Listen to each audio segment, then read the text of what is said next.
On discutait pendant 45-50 minutes autour de la thématique des plantes, des algues vertes, et puis de l'écologie. En préambule, la photographie ne peut ignorer ce qui agite les sociétés humaines, mais aussi ce qui bouleverse le vivant. Alors, le vivant, on ne va pas le définir ici, mais voilà, le vivant, c'est pas seulement nous, c'est aussi l'arbre qui est au-dessus de nous.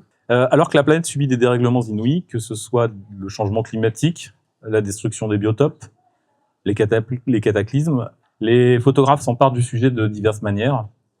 D'abord en le documentant de manière assez classique, puisque montrer, c'est faire exister, mais aussi en proposant des regards nouveaux, plasticiens, sur les situations, ou en proposant un regard plus écologique et global. On peut citer des travaux très actuels, comme celui de Maxime Richet, avec son livre Paradise, qui est paru chez André Frères, qui documente, non, il documente pas justement, il évoque les méga-feux qui ont traversé les États-Unis et surtout les conséquences de ces méga-feux et de ces conséquences sur la nature, enfin l'environnement et les sociétés humaines. Ou l'ouvrage de Manon Langouer, qui est paru chez The Eyes, excusez-moi, qui s'appelle Les particules et qui évoque la pollution plastique dans les océans. Alors aujourd'hui, j'ai choisi d'accueillir Alice Palot et Patrice Dion, qui eux travaillent sur le végétal. La première s'intéresse au phénomène des algues vertes et le second tire des diapositives sur des feuilles d'arbres. Alice Palot, vous êtes artiste photographe française qui travaille entre Paris et vit entre Paris et Bruxelles. Votre travail interroge les liens qui se tissent entre les sciences développées par l'être humain et un environnement naturel en constante mutation. Et vous interrogez aussi l'ambiguïté de la relation que nous entretenons avec notre milieu. Vous menez des enquêtes d'anticipation sur les territoires que vous investissez, aux côtés de scientifiques et d'écologistes militants. Votre photographie, questionne un futur proche en capturant la matérialité du réel. Vous avez publié chez Area Books un livre qui s'appelle Algues maudites, Sea of Tears.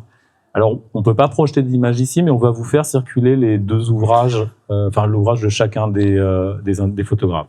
Patrice Dion, vous êtes artiste indépendant, vous avez fait les Beaux-Arts, et votre démarche artistique est essentielle dans votre quotidien. Vous avez pratiqué des formations en procédés anciens. Votre moteur, c'est l'humain, le paysage. Vous questionnez l'intime, l'estime de soi, celle des autres. Vous esquissez une géographie de la nudité. Vous utilisez le corps comme paysage. Et on va voir en quoi le corps est très présent dans votre travail. Et vous vous définissez comme un aventurier du sensible. Vous avez publié, c'est le livre qui nous intéresse aujourd'hui, Pan, aux éditions Leitmotiv. Et dernière chose, cette discussion est à mettre au crédit de France Photobook, qui nous accueille ici dans cette cour du collège Saint-Charles. Alors, on va interroger vos travaux. Alice, est-ce que tu peux nous expliquer ce que c'est que le phénomène des algues vertes? C'est très dans l'air du temps, enfin dans l'actualité plus que l'air du temps. Et comment tu en es venu à travailler sur ce phénomène et quelle part prend la science dans ton travail photographique? Bonjour à toutes et tous. Merci beaucoup déjà de m'inviter. Je suis ravie de parler ici avec vous de ces sujets. Alors, les algues vertes, déjà, c'est une problématique qui prend racine dans l'adoption du modèle agricole des années 60 en Bretagne, notamment dans les Côtes d'Armor, avec le démembrement, la mécanisation et l'élevage hors sol. Donc actuellement, en Bretagne, on a près de 9 millions de porcs donc, dus à l'agriculture intensive. Et donc, on a des déchets de nitrates et de phosphates qui vont en fait se déverser dans les champs, puis dans la mer, et être utilisés comme un engrais très puissant par les algues pour justement proliférer. Suite à ça, les algues vont s'échouer, donc dû au phénomène de marée verte, et elles vont gonfler avec l'action du rayonnement du soleil, donc avec la chaleur notamment, et créer ce qu'on appelle le phénomène de putréfaction. Donc concrètement, l'algue pourrit et va créer un gaz qui s'intitule le gaz H2S, qui est de l'hydrogène sulfuré. Ce gaz est complètement mortel et toxique pour n'importe quel vivant qui va marcher sur l'algue et libérer ce gaz. Voilà. Donc il y a eu plusieurs êtres humains morts à cause du gaz H2S depuis les années 60. Ça fait 54 ans exactement que sur les plages de la baie de Saint-Brieuc, il y a des algues vertes aujourd'hui. Donc moi, j'ai connu la problématique en découvrant la bande dessinée de Inès Léraud, et Pierre Van Hoff, donc Inès Léraud, qui est journaliste et qui a mené une investigation de plus de 10 ans sur la problématique des algues vertes en Bretagne. Et donc, lorsque j'ai découvert cet ouvrage, j'ai découvert une inertie totale des pouvoirs publics et le pouvoir des lobbies dans cette affaire qui est extrêmement important. Et donc, j'ai voulu me renseigner. J'ai cherché de la documentation photographique, artistique ou pas, peu importe. Et j'en ai découvert très peu. Donc, évidemment, un peu de presse, mais c'est tout. Et donc, j'ai eu envie de mener l'enquête, de me rendre sur le terrain. Et je l'ai fait par le prisme de la résidence 1+2, qui est une résidence qui permet à des photographes comme moi de collaborer avec des scientifiques. Donc, ce projet va en fait mêler l'intention des scientifiques sur la problématique, mais aussi d'écologistes militants et d'associations. Et donc, je dirais que la part du scientifique dans mon travail, c'est de la valorisation.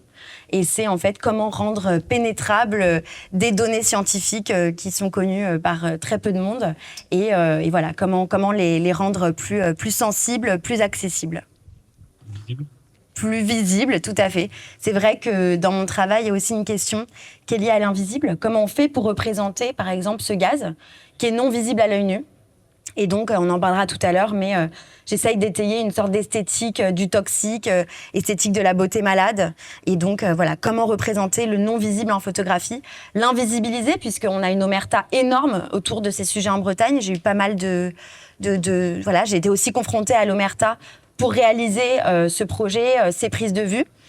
Donc voilà, comment on fait pour s'emparer de tout ça par le médium de la photo. C'est ce qui m'intéresse. Et donc, le livre circule.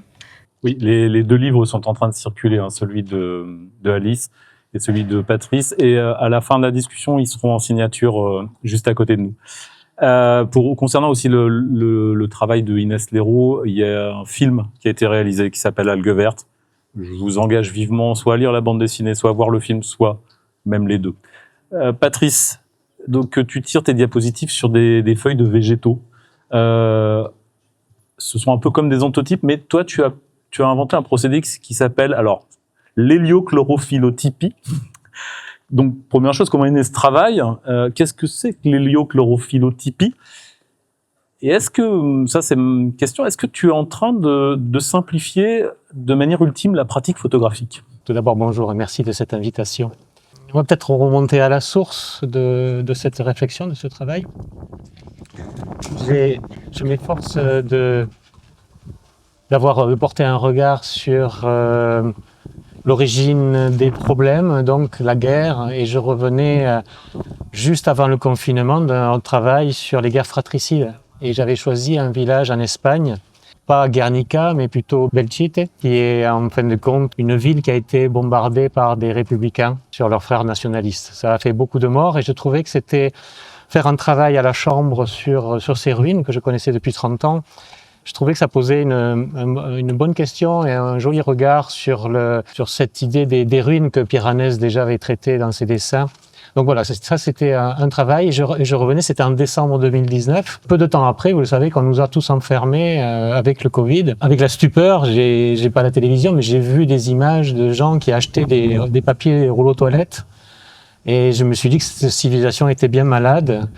D'acheter les premières choses, c'est d'acheter le papier toilette. Alors j'ai commencé à faire des impressions aux encres en charbon sur du papier toilette des ancêtres qu'on appelle le bulle cordelis. Et je me suis rendu compte que ces impressions, si on les rétroéclairait, l'image se dégradait au profit de la structure du papier. Je trouvais ça intéressant dans le sujet.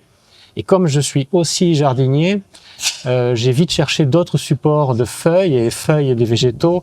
Sont tout de suite venus à mon esprit parce que j'avais remarqué que tout objet laissé sur de l'herbe ou laissait sa trace, laissait sa marque. Et donc, comme un gamin, j'ai commencé à poser une diapositive. J'ai vu que la marque était là. Et petit à petit, j'ai amélioré mon procédé jusqu'à avoir des contrastes élevés, un temps de réaction très rapide. Et puis j'ai produit. Et voilà comment le travail est né. Voilà comment l'héliochlorophylotypie voilà, est née.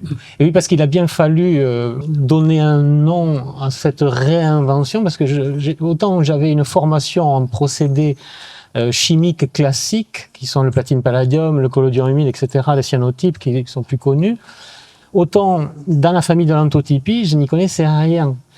Et c'est par le regard de mon éditeur, Éric Lebrun, qui avait entendu parler de ce travail, qui est venu le voir et qui m'a proposé ce beau partenariat et cette belle aventure, que j'ai découvert tous ceux qui avaient réinventé déjà ce travail. Et c'est Bindan, en 2000, qui avait donc déposé le nom de la chlorographie. Et puis Hiroshiba, qui avait nommé, je crois, la plastigraphie, me semble. Et donc, voilà, c'est assez ludique, je me suis dit, il faut aussi mettre un nom. Le nom est bien choisi. Alors, avant qu'on rentre dans le dur du sujet, très rapidement, tous les deux, comment vous définiriez l'écologie ? Bon, alors déjà, l'écologie, je dirais que c'est le lien entre les vivants et leur environnement. Mais ma vision de l'écologie, ce serait plutôt, c'est une réalité, c'est une urgence, c'est une alerte, c'est maintenant. Et je dirais que j'aimerais, si on me parle d'un côté un peu moins dystopique, j'aimerais que ma vision de l'écologie, ce soit faire monde ensemble, faire corps, et surtout créer et faire perdurer et réexister une sorte d'unité des vivants. L'écologie est un bien grand mot, mais c'est un ensemble. Nous sommes une particule de tout. C'est pour ça que le livre s'appelle Pan. Pan, ça vient du grec, c'est le tout. Je considère que dès qu'on touche à quelque chose, obligatoirement, dans l'autre sens, tout élément est relié les uns avec les autres. On peut pas imaginer détruire quelque chose et ne pas avoir de conséquences. Donc l'écologie, oui, c'est un acte quotidien, c'est une pensée. Je dirais que c'est presque une profession de foi. Ça doit être un jardin personnel qu'on fleurit, parce que il est nécessaire à un moment donné que les actes commencent par soi-même, par la manière dont on vit, la manière dont on consomme au monde. Alors peut-être c'est plus facile pour moi avec l'âge, parce que j'ai pris ma retraite. C'est une toute petite retraite, mais je continue à travailler et à être dans cette relation au vivant. Le vivant, pour moi, c'est à la fois le potager, mais c'est à la fois aussi les animaux qui viennent aussi sur le terrain. J'ai un petit terrain d'1,5 hectare où j'ai planté c'est un peu l'histoire de Giono, l'homme qui plantait des arbres. J'ai planté des centaines d'arbres et je vis dans une forêt maintenant. Et ce terrain qui était nu à l'origine, je l'ai transformé et j'ai changé complètement le biotope. L'argile qui était à l'origine de ce terrain, dessous il y a de la marne, c'est très difficile de planter, hein. Quand il fait sec, c'est du béton. Et depuis que j'y habite, depuis que j'ai changé la configuration environnementale, que je me suis fait aider aussi, j'ai récupéré du BRF, c'est du bois raméable fragmenté, donc j'ai nourri le sol, etc. Et j'arrive maintenant, même en plein été, à mettre la main dans le sol et à pénétrer le sol rien qu'avec la main. Donc on peut faire changer les choses un petit peu si tous on s'y met. Je suis d'accord que ce serait bien que s'il y avait des actes politiques plus forts, on est d'accord. Mais ça commence déjà par soi. Voilà, c'est pour ça l'écologie, je dirais, c'est d'abord un jardin personnel. Alors justement, Alice, dans ton travail, l'univers que tu nous proposes, c'est une dystopie dans un monde qui est anoxique. Donc l'anoxie, c'est la disparition totale de l'oxygène. Et où l'humain, finalement, perd sa place peu à peu. Ou alors on retrouve des humains en combinaison de cosmonautes assez effrayante. Chez Patrice, l'humain, lui, est présent dans les feuilles, très, très humain, en fait. Alice, d'abord, est-ce que tu cherches à exprimer une peur de l'avenir où l'espèce humaine, finalement, aurait totalement disparu ?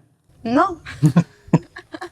Explique. Voilà. Non. Alors, non, je suis d'accord, hein, évidemment, avec ce que tu dis, mais c'est vrai que le mot dystopie, il est extrêmement fort. Et pour moi, dans le mot dystopie, il n'y a plus d'espoir. Plus aucun espoir. Donc, c'est vrai que je dirais plus qu'en fait, on est dans une réalité, dans un effondrement de la biodiversité, on le sait, c'est factuel. Mais, du coup, par rapport à ces études scientifiques, moi, je cherche à étayer des nouvelles représentations du vivant et justement, pas forcément à créer une dystopie, mais plutôt à créer une projection. Donc, tu parlais tout à l'heure de documentaire d'anticipation. En effet, moi, je dis que je documente le réel pour donner à voir ma vision d'un futur proche. Et donc l'idée, suite à ça, c'est de créer de nouvelles représentations, notamment par les actions anthropiques. Donc par exemple, le livre circule là, et vous voyez, il y a des images très vertes et qui peuvent nous faire penser à un monde futur, à un ailleurs, à un monde science-fictionnel. L'idée, en fait, c'est qu'il n'y a pas de retouche dans mes photographies. Je réalise toutes les photos avec des déchets que je ramasse sur le territoire que j'investis et que j'utilise comme des filtres photographiques. Donc, dans ce cas-ci, pour la série Algues maudites, ça peut être des algues, il peut s'agir de bouteilles de plastique. Et donc l'idée, à ce moment-là, c'est pas, je ne montre pas les déchets comme un monticule de déchets, je les utilise en fait. Et donc à ce moment-là, voilà, j'ai envie de créer ces nouvelles représentations et surtout de créer, comme je le disais, une esthétique d'une beauté malade, une esthétique du toxique et de rendre visible ce qui est non visible à l'œil nu et donc de regarder comme à travers ce prisme de la pollution. Regarder à travers puisque on est quand même dans un monde de beauté malade. Oui, c'est beauté malade, c'est le mot. Juste, est-ce que tu peux nous expliquer très rapidement cette histoire d'aquarium? Ça, c'est intéressant. Enfin, le reste aussi, mais c'est très intéressant. Donc, lorsque j'étais au CNRS, avec la résidence 1+2, on a en fait cherché à reproduire les conditions de marée verte en Bretagne, mais à Toulouse, dans un aquarium, pour en fait essayer de comprendre qu'est-ce qui se passe, qu'est-ce qui reste concrètement une fois que le H2S a proliféré, une fois qu'on a ce gaz, et donc, comme ce gaz est présent sur les plages, une fois qu'on n'a plus d'oxygène.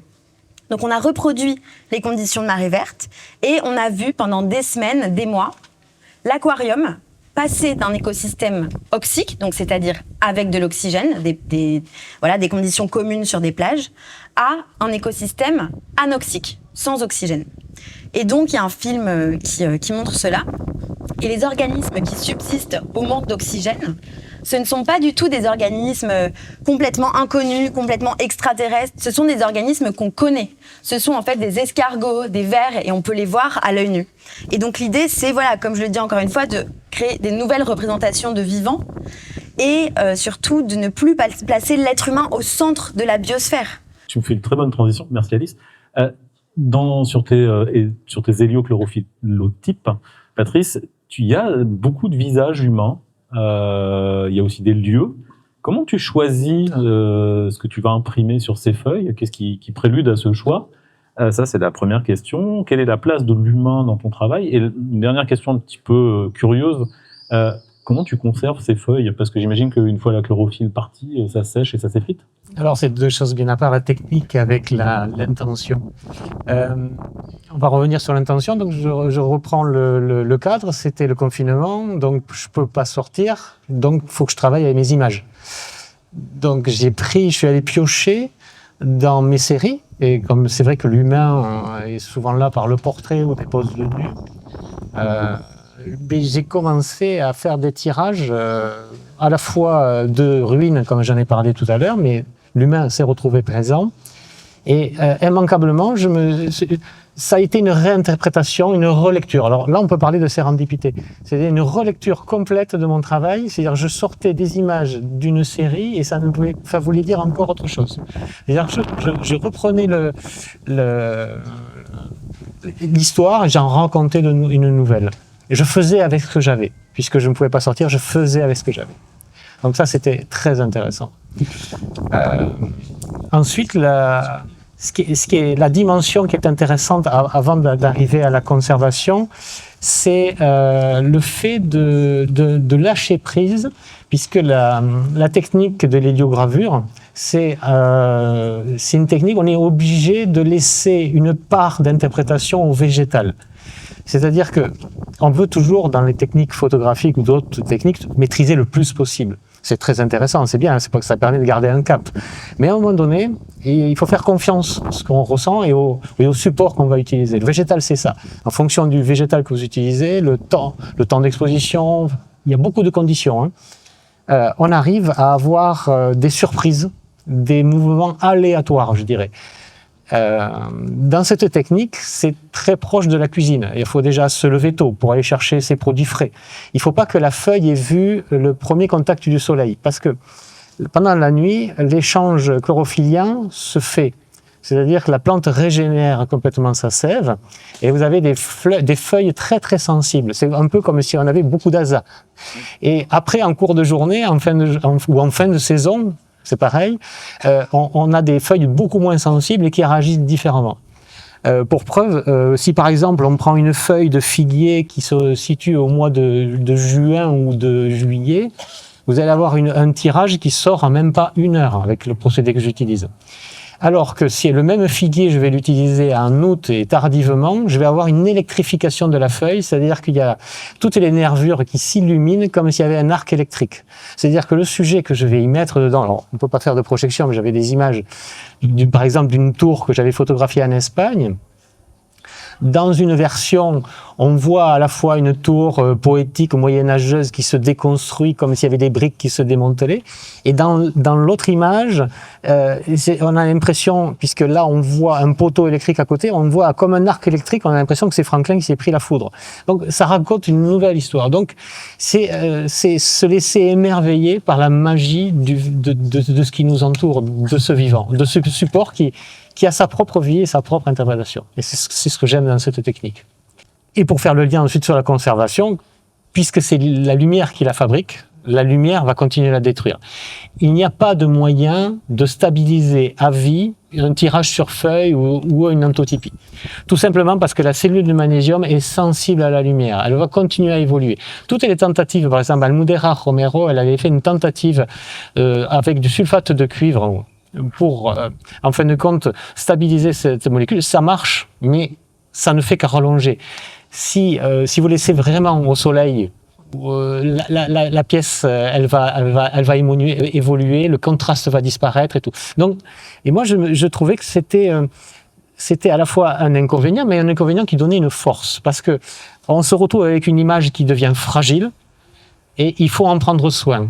La retirer du regard, la mettre derrière un voile et lui donner une intimité, une proximité. Et moi, j'aime bien l'idée qu'on s'approche de l'œuvre originale, on lève le voile et on peut avoir une lecture directe de la feuille. Et ensuite, on referme. C'est comme un livre qu'on ouvre, on ne le laisse pas tout le temps ouvert. Ou même une œuvre ancienne, si vous prenez une peinture très ancienne avec des pigments anciens, si vous la laissez en plein soleil, elle va évoluer. On doit la protéger. Là, comme c'est la lumière qui l'a fabriquée, là, il faut vraiment la mettre au noir complet. Mais ça se stabilise, ça tient très longtemps. Les couleurs restent... On a fait les exemples des herbiers, les couleurs sont restées plusieurs centaines d'années. Donc, j'ai pas encore l'âge pour dire que ça va tenir, mais je suis persuadé, j'en ai exposé, ça ne bouge pas. Alice, moi j'ai une question. Est-ce que on a senti que tu avais une sensibilité écologiste très forte.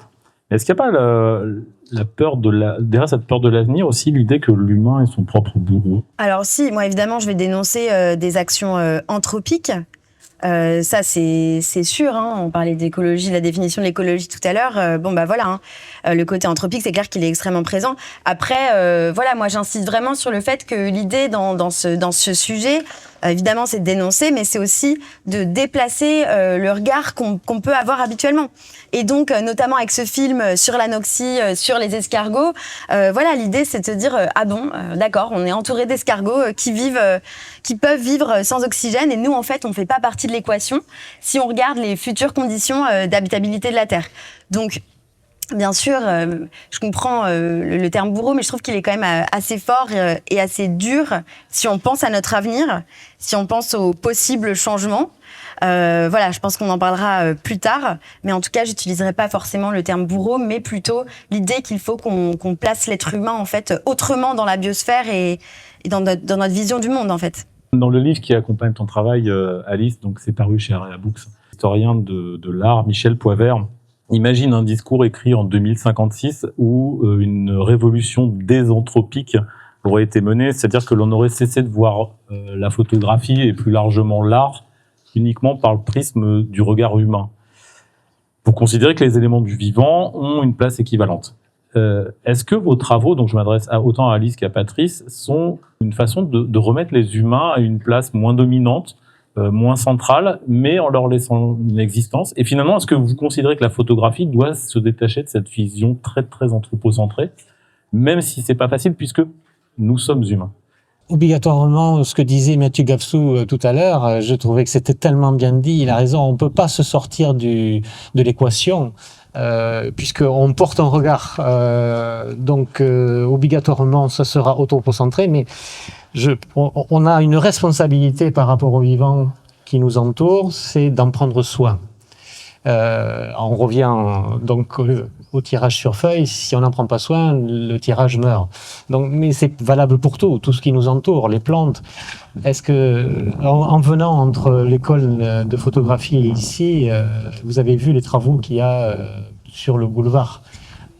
Ils plantent des nouveaux arbres, ils ont arraché des vieux arbres qui se portaient très très bien. Regardez les arbres, les nouveaux jeunes qui sont là, ils sont tous desséchés.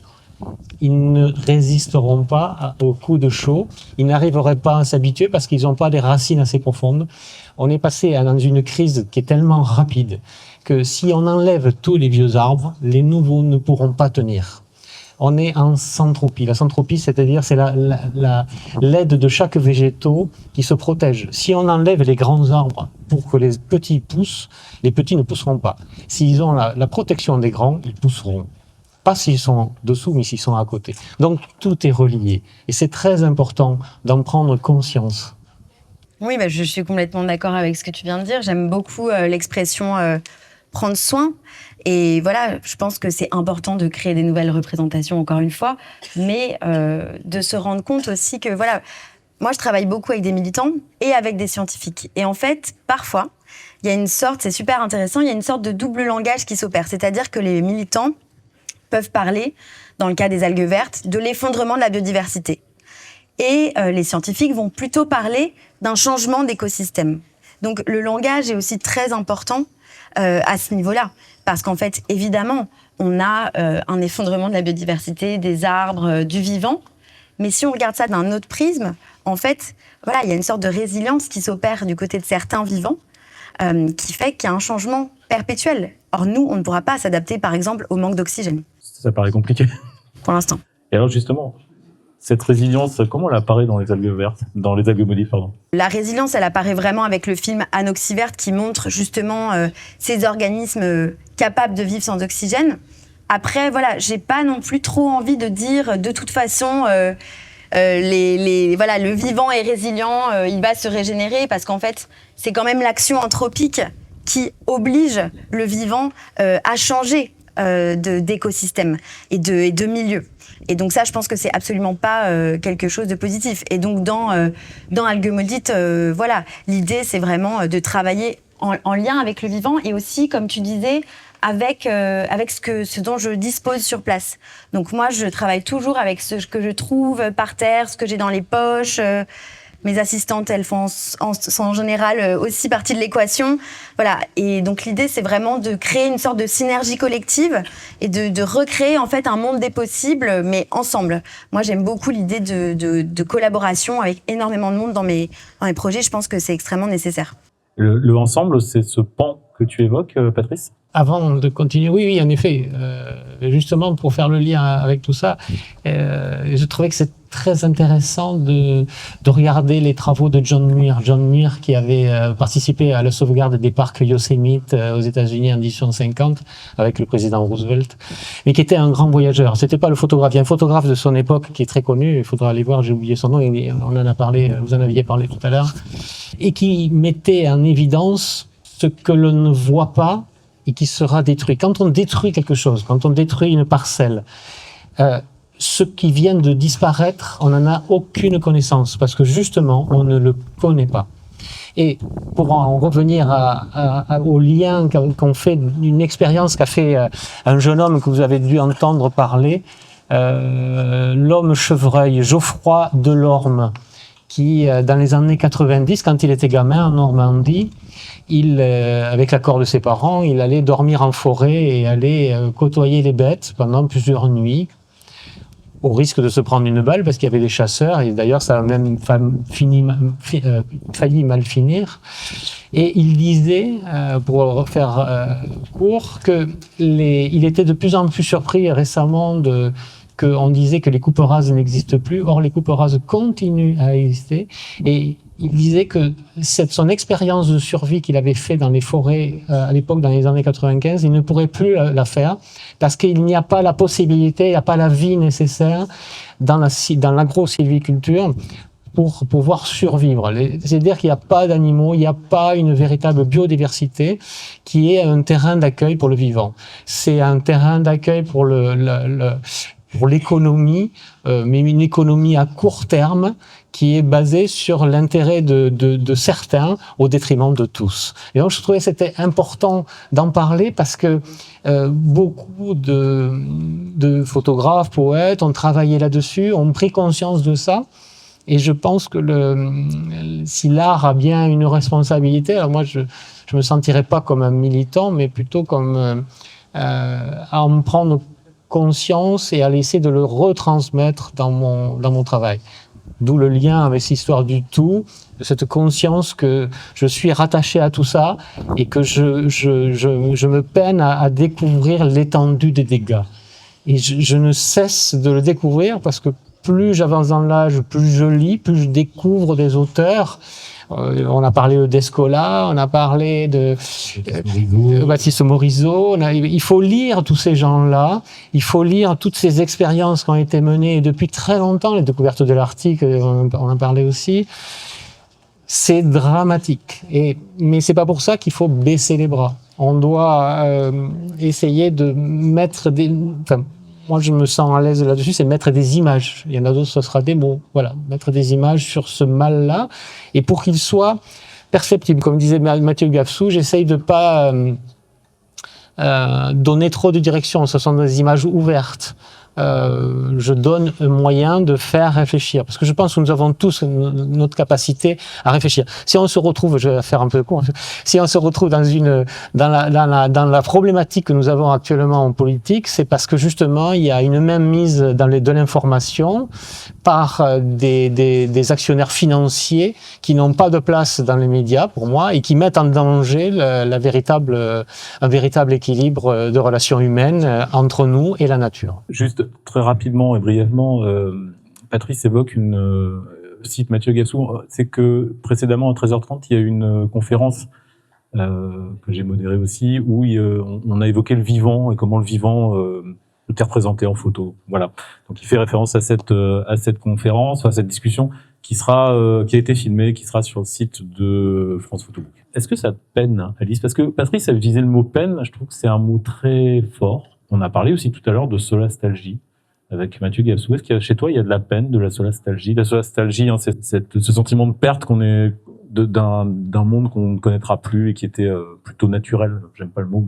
Bah, oui, surtout, en fait, je pense que moi, le rôle que je me donne, en tout cas en faisant ce genre de projet, c'est de faire du lien. C'est de faire du lien entre les militants, les scientifiques et le public. Et puis voilà, avec moi-même, hein, parce que je ne suis pas scientifique, donc les études, je les découvre. Et en fait, je dirais que plus on creuse, plus ce qu'on découvre est terrible. Là, par exemple, j'étais au Maroc pour une étude sur la plus grande forêt de cèdre au monde, en lien avec le macaque de Barbarie. Et donc tout ça est relié à l'eau, à l'approvisionnement d'eau au Maroc, qui est censé être un foyer énorme d'eau. Le Moyen Atlas, voilà, c'est vraiment le château d'eau du Maroc. J'étais dans des lacs secs, où il n'y avait plus du tout d'eau. Et où les bassins à côté, justement, des grands agriculteurs capitalistes étaient pleins à cause du pompage. Bon, quand on voit ça, c'est terrible. Et en fait, c'est tellement réel d'avoir les pieds concrètement dans ce lac complètement vide, désertique. Donc oui, c'est terrible. Après, je crois que l'acte de créer, peut-être moi, personnellement, m'aide aussi à peut-être avoir moins de peine dans l'idée de le partager et de créer ce lien. Je dirais que c'est ouais, voilà, c'est peut-être quelque chose d'un peu salvateur aussi. Le fait de nous le donner? De le partager, de le donner, de le partager, d'avoir des discussions. Voilà, pendant les expositions, on a toujours des discussions très intéressantes qui peuvent aussi parler de cette peine, qui peuvent être très simples, mais moi, je pense que maintenant, un des derniers recours à cet effondrement de la biodiversité, c'est ça, c'est le partage. C'est une belle idée, ça. Enfin, surtout dans ce type de conférence. Justement, ça m'amène à une question qui est pour vous deux, peut-être d'abord pour Alice, mais qui te concerne aussi, Patrice. Est-ce que vous voyez comme des militants ou militantes, ou plutôt comme des personnes engagées, ou ni l'un ni l'autre? Bah alors, dans le travail, parce que moi, dans la vie, évidemment, de manière personnelle, oui, je suis militante, mais par rapport au travail photographique, je dirais pas que je suis photographe militante, parce que pour moi, c'est pas un travail de militant, c'est un travail engagé, mais c'est avant tout un travail artistique. Et à mon sens, le travail de militant, il serait engagé, mais voilà, sur une position. Or, voilà, ici, j'essaye, comme je le disais, de faire du lien. Et faire du lien, ça peut être, par exemple, voilà, au Maroc, j'étais avec des écologues et des sociologues qui avaient 2 positionnements complètement opposés par rapport à l'état des lieux de la forêt. Voilà, il fallait faire du lien.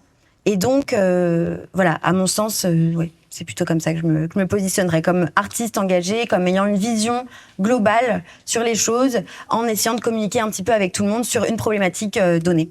Merci. Et Patrice, tu te vois comme un militant, photographe engagé, photographe spirituel? Bon, spiritualité, oui, on en a tous, mais non, je me vois pas du tout comme militant. Un militant, c'est... Je pensais à Paul Auster, qui est mort récemment. Il disait, par rapport aux années 68, quand il est allé manifester contre la guerre du Vietnam qui s'éternisait, il s'en est pris plein la tête et il s'est rendu compte que c'était pas à sa place d'être sur le front et qu'il était beaucoup plus à l'aise avec les mots. Voilà, donc je vais dire ça, j'ai fait la même chose, j'ai allé voir la police, j'ai vu les manifestations contre l'autoroute A69, des choses comme ça. J'ai pas ma place, j'ai pas envie de me voir la tête emportée, donc c'est terrible ce qui se passe au niveau répression et j'ai pas envie. Donc moi je me sens plus à l'aise, je peux pas dire que je suis un militant, mais par contre ça fait partie de ma vie.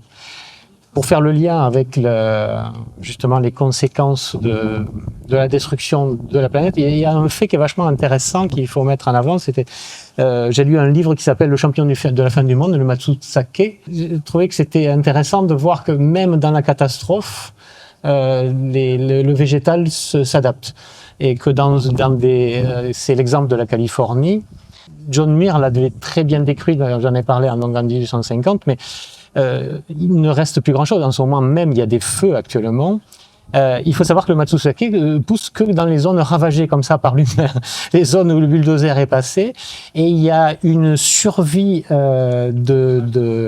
d'Asiatiques qui sont venus là-bas pour travailler et qui se retrouvent à chercher, ce sont les seuls qui sont compétents pour trouver ces champignons. Ils les revendent au black, au marché, à un marché noir, et c'est une survie. Donc, j'ai trouvé que c'était quand même assez fou que, même dans des moments catastrophiques, il y a possibilité d'une survie. Mais c'est pas beau. C'est un peu l'histoire de Macornac avec la route, quoi. Hein. Il faut avancer, mais ça va pas être de mieux en mieux. Alice, j'avais une question relative aux algues vertes. C'est un sujet extrêmement clivant. Enfin, l'actualité le montre. On refuse. Enfin, une part alors parce qu'il y a des réalités économiques derrière aussi, c'est-à-dire que quand vous viviez du tourisme, si vous apprenez que les touristes que vous hébergez meurent parce qu'ils sont étouffés par le gaz, donc on cache ça. Est-ce que tu as été prise à partie pour ton travail? Est-ce que justement tu as senti ce clivage, et est-ce que comme Inès Leroux a été vraiment prise à partie? Oui, tout à fait. Après, je veux juste rebondir sur ce que tu dis. En effet, les conséquences, elles sont dramatiques. On a eu des morts humains, c'est absolument terrible. Mais en fait, si on veut plus avoir ces conséquences-là, donc la mort des vivants, hein, concrètement, voilà, qui peut se répercuter en effet sur le tourisme, etc. Pour moi, au lieu de fermer les plages, il faut peut-être s'attaquer à la source, donc l'agriculture intensive. Donc voilà, c'est là qu'il y a en effet une petite dichotomie entre ce qui se passe vraiment et la réalité. Et donc je rappelle, ça fait 54 ans. Donc ça, c'est quand même complètement lunaire. Donc oui, moi j'ai eu des intimidations. Je ne suis pas bretonne, je n'habite pas en Bretagne, ce qui aide quand même pour faire ce genre de sujet. Voilà, mais c'est vrai que je travaillais notamment avec un centre scientifique en Bretagne. Et lorsqu'ils ont compris la teneur de mes propos, du sujet, du projet, voilà, il a été hors de question que je publie les images qui avaient été réalisées avec eux. Leur nom a dû être retiré. Et je le comprends, parce qu'en fait, ils risquaient beaucoup. Eux-mêmes étaient financés par des financements qui sont en lien avec les lobbies.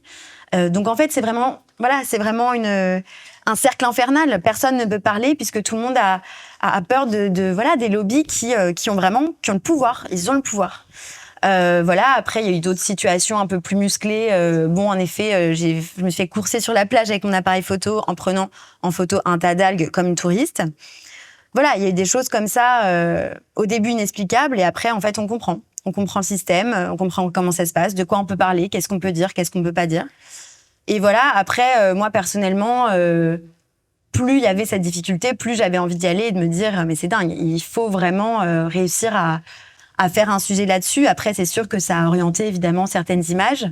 Parfois, j'ai utilisé la fiction pour réaliser des images, une image, en fait, une seule. Dans le livre, c'est l'image où on a 3 personnes de dos. On a l'impression d'être un peu dans une science-fiction, 3 personnes de dos en combinaison. Donc cette image, elle représente ce qu'on appelle les missions vérité terrain avec les scientifiques.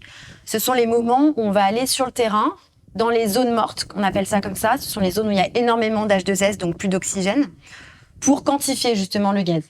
Et je devais aller en mission vérité terrain avec les scientifiques bretons. Et en fait, je n'ai pas pu y aller à la dernière minute, le rendez-vous a été annulé.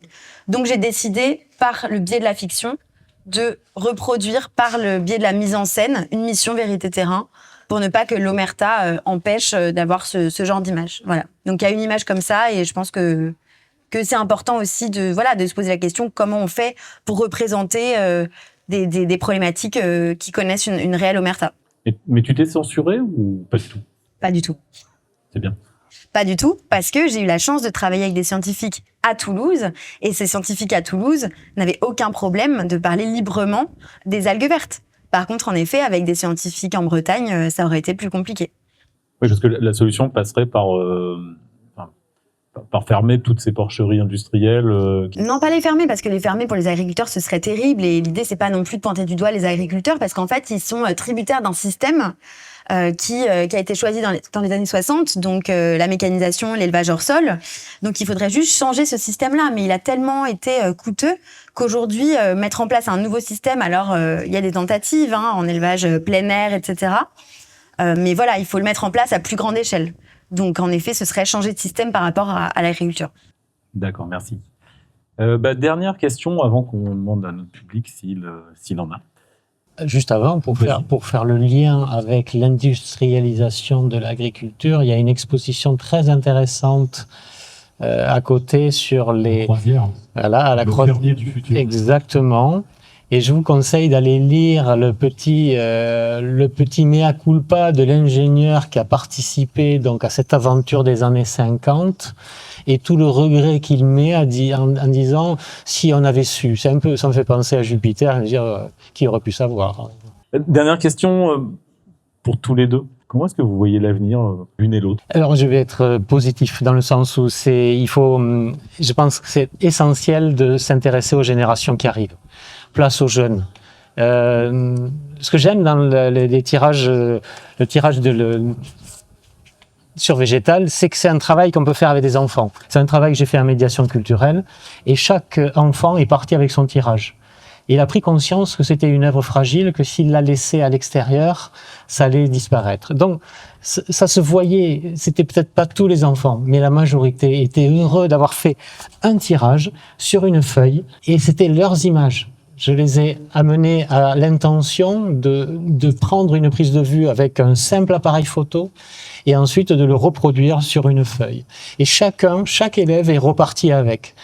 Je ne sais plus qui en parlait tout à l'heure sur la discussion. On ne sait pas ce que ça laissera comme graine, mais on ne sait pas du moins ce que la graine deviendra. Mais c'est important de faire confiance aux nouvelles générations sur la possibilité d'évoluer. Par contre, nous, en tant qu'anciens, on doit mettre tout notre possible pour essayer de les aider en ça. Et surtout de modifier notre façon de faire.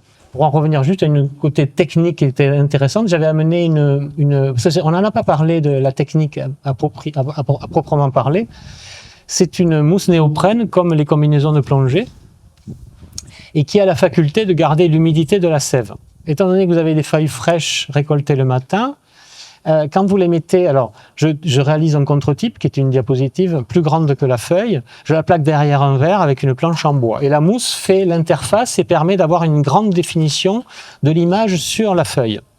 Et quand vous le mettez au soleil, il faut suivre au maximum l'orientation du soleil et vous allez avoir une cuisson qui dépasse les 50 degrés. C'est assez impressionnant. Et vous allez avoir d'abord disparaître l'image, elle devient derrière un brouillard et petit à petit, l'image apparaît et le contraste monte.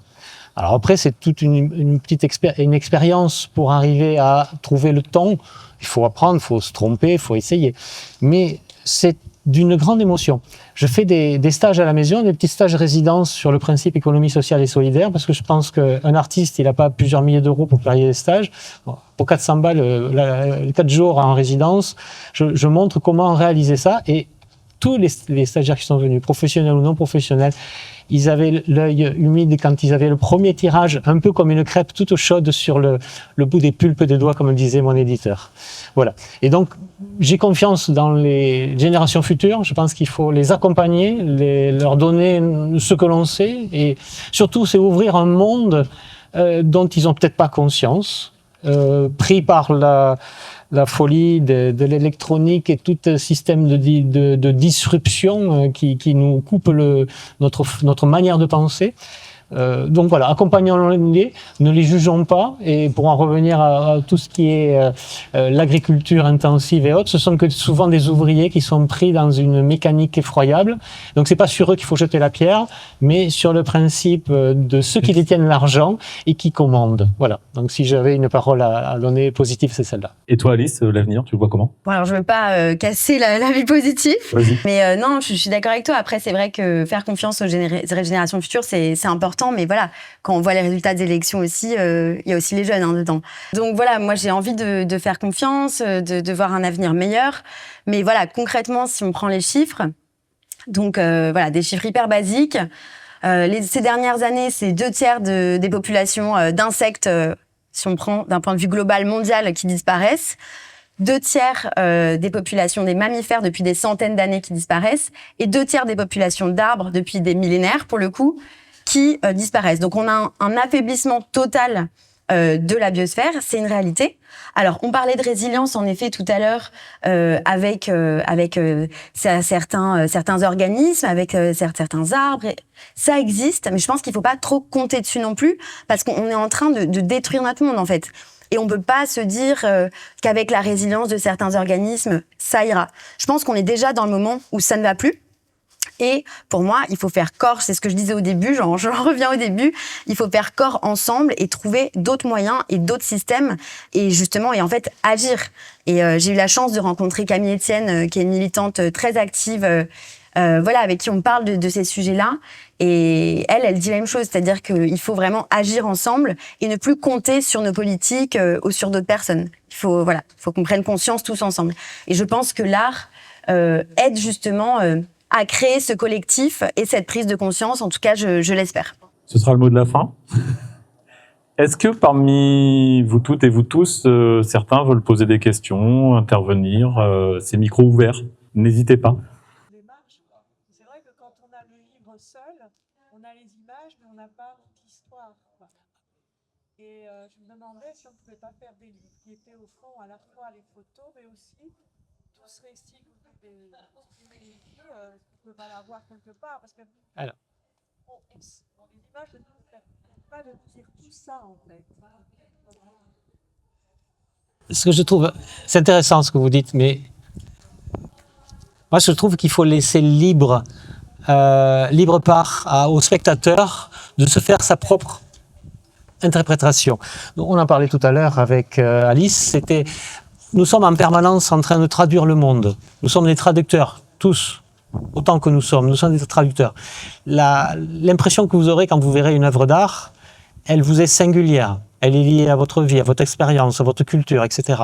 Il existe des livres d'histoire, des livres techniques qui vont vous décomposer une technique. C'est cela qu'il faut acheter si vous trouvez une satisfaction. Dans ce qu'on propose, enfin du moins moi ce que je propose, et avec mon éditeur, on a essayé de rester sur de la poésie. On a donné une indication parce qu'il y a une page qui parle de ma technique, mais j'ai pas voulu trop assommer parce que c'était pas le propos. Autant la technique, je l'ai mise ouverte puisque je la communique à tout le monde, pour ceux qui veulent la découvrir. Mais je trouve que le plus important, c'est la poésie. Je pensais à Soseki, un auteur japonais que j'aime beaucoup, qui a écrit un haïku que je trouve remarquable, qui disait « Je ne sais pourquoi, j'aime ce monde où nous venons pour mourir ». Je crois que tout est dit et qu'il y a les livres techniques et il y a les livres poétiques où on peut se laisser emporter. Oui, c'est une question super intéressante et justement, moi, je sais que voilà, parfois dans l'art contemporain, en effet, ça peut être un peu impénétrable, c'est sûr. Et moi, j'espère en tout cas donner des clés de lecture suffisantes par le livre notamment, pour notamment la valorisation scientifique et la compréhension du sujet et de la narration. Alors en effet, on n'a pas des sous-titres sous chaque image, mais voilà, moi, dans le livre, personnellement, il y a un entretien de Michel Poivert qui raconte sa vision du capitalisme morbide avec la disparition de l'oxygène et qui raconte ce monde. Et donc pour moi, en tout cas par rapport à ce livre qu'on a réalisé avec Area Books, ce serait un peu comme un grand moodboard de film, mais en effet, c'est un film muet. Et à la fin, on a l'explication avec l'histoire qui est écrite. Pour moi, les deux ne sont pas forcément différenciés, même si c'est une possibilité. Mais en tout cas, par rapport à mon sujet, c'est vrai que c'est hyper important que les gens comprennent. S'ils comprennent pas et que c'est juste des belles images, moi, mon sujet, il tombe à l'eau, c'est le cas de le dire. Oui, c'était plus un reportage. Oui, mon approche, en effet, oui, c'est pour ça que je dis bien par rapport à mon projet. Mon approche, en effet, dans le fond, pas dans la forme, est plus documentaire, tout à fait. Et toi, c'est peut-être une approche, en effet, plus plasticienne, plus poétique. D'autres questions? Bien, bah, écoutez, il me reste à remercier donc Alice Palot pour son livre Algues maudites, Sea of Tears. C'est chez Area Books. Merci aussi à Patrice Dion pour Pan, qui est aux éditions Leitmotiv, pardon. Alors Alice et Patrice vont signer maintenant leurs ouvrages. Celui d'Alice, il n'y en a presque plus. En fait, il est épuisé et mon éditrice a dit « Ok, je t'en ramène 5 », donc j'en ai 5. Voilà, il en reste 5. Mais il y en a plus. Je crois, et pour conclure, que vous avez tous les deux des expositions. Vous nous donnez les dates, les lieux, s'il vous plaît? Pour moi, ça va être plus court. Je crois que tu as une longue liste. J'expose à la très belle galerie Chantal Mélençon à Tarascon, c'est à 20 km d'ici.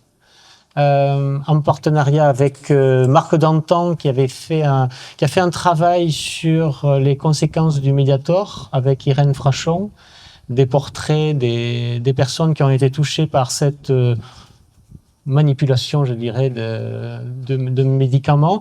Et il a fait un très très beau travail sur l'incendie du musée d'Hérold, qui est un musée de taxidermistes où de nombreux animaux empaillés ont brûlé. Et il a fait des mises en scène de ces animaux empaillés dans le décor du musée qui ont brûlé. Et entre autres, une image d'un loup qui brûle dans cet espace, cette forêt de bois. Et c'est des images très très prenantes. Et Vincent Descotilles qui est plutôt une image plus onirique, plus pictorialiste. Donc voilà, ça c'est l'exposition qui est en ce moment pour moi. Les prochaines, ça sera l'année prochaine, mais je ne peux pas encore en parler parce qu'elles ne sont pas définitivement calées. Je laisse la parole à Alice. Alors en ce moment, moi, ça se passe à Lagacilly, en Bretagne. Je suis d'ailleurs ravie qu'ils aient fait le choix. Ça faisait des années que je candidatais au prix Nouvelles écritures environnementales de Lagacilly. Et voilà, cette année, je suis lauréate avec ce projet. C'est pas facile pour eux de montrer un projet sur la Bretagne comme ça, devant le préfet de la région Bretagne. J'ai fait mon discours sur les algues vertes, c'était pas évident. Donc voilà, il est là-bas avec les 3 volets, parce qu'il y a plusieurs volets maintenant sur les algues vertes. Il y a eu ce livre, mais il y a d'autres choses qui vont sortir. Donc notamment aussi en octobre, avec l'Agence spatiale européenne, qui est l'équivalent de la NASA, mais en Europe. Et donc dans la galerie Leica à Paris. À la MEP aussi, dans une grande exposition collective sur les plantes et la fiction.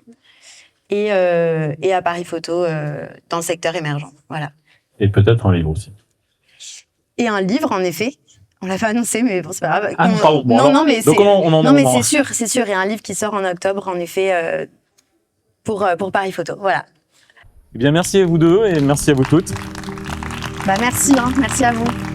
Avec plaisir. À toi.